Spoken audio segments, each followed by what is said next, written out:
And I want to point out that most of what Christopher just said there is pretty much complaints about religion and religious people and has no impact on whether or not God exists. Religious people can be the worst people that ever lived. That says nothing about whether or not God exists. People can do evil. That doesn't mean the parents don't exist. Children can do evil. Doesn't mean the parents don't exist. My kids do evil, but I'm still here. I do evil. My dad's still here. In fact, he's sitting right there. What does that prove about whether or not God exists? Let me try and go down some of the things Christopher said. Yes, I am an atheist when it comes to Zeus. But Zeus is not spaceless, timeless, immaterial, powerful, moral, personal, intelligent creator that I hopefully, at least I thought I gave evidence for. And maybe Christopher will come back to my statements on that later. I don't believe in Zeus because I don't think there's any evidence for Zeus, but I think there's evidence for the theistic God. I think he again missed my point. As I said before, I'm not saying atheists can't be moral. Christopher, what he says in his book again, much of it is true. Religious people have done awful things. In fact, Christianity predicts we'll be hypocrites. That's what the church is. It's full of hypocrites. Whenever somebody says, I don't want to go to church, there's too many hypocrites down there, I always say, come on down, pal, we got room for one more. That's what the church is. We're all fallen, we're all sinners, that's why we need a Savior. Because we can't do it. And Christopher said, well, how can you command somebody to be well when they have no capacity to be well? Well, we were well in the beginning, and I'm going into Christian theology here, I understand. I'll just try and answer the point. We were well in the beginning, but then we messed up, and so God, the great physician, came back to save us. That's Christian theology. As again, I don't have time to support it. I'm just pointing out that is the theology. Now, Christopher talked about atrocities, but again, on the atheistic worldview, here's the main point. How do you define what an atrocity is? Who defines it? Who has the authority to define what an atrocity is? The carbon atom? The benzene molecule?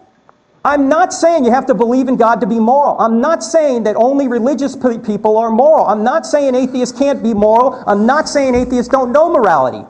I'm saying there's no way to justify what is right and what is wrong unless there's some authority that provides it. What is the authority? In a materialistic worldview, there is no authority. The carbon atom has no moral authority over you.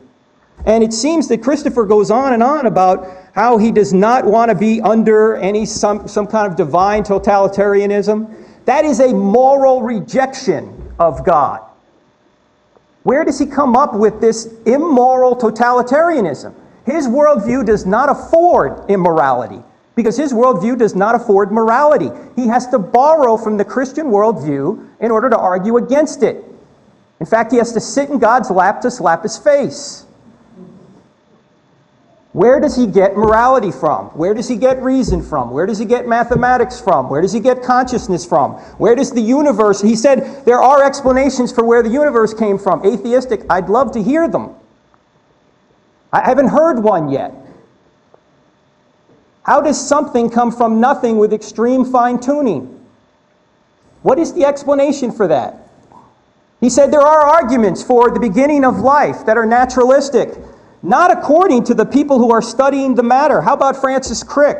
If I can find his quote here. Francis Crick said, every time I write a paper on the origin of life, I swear I'll never write another one because there's too much speculation running after too few facts.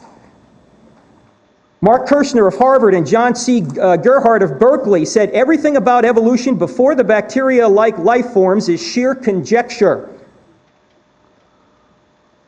Biochemist Klaus Doss admits that after more than 30 years of research into the origin of life has led to, quote, a better perception of the immensity of the problem of the origin of life on Earth rather than its solution. At present, all discussions on the principal theories and experiments in the field either end in stalemate or in a confession of ignorance. Now, I'm not saying that this is a default position, that it must be God. I'm not saying that I just lack a natural explanation for the origin of life. I'm saying that specified complexity, information, the DNA structure that we all have is evidence for an intelligent being.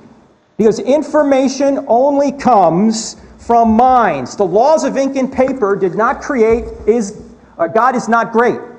There was a mind behind it that brought it into existence. And there's a mind behind DNA. What is the atheistic explanation for DNA? What is the atheistic explanation for information? What is the atheistic explanation for all of these 9 things I mentioned? How much time do I have? I have none. Survey said, sit down. Yes, sir.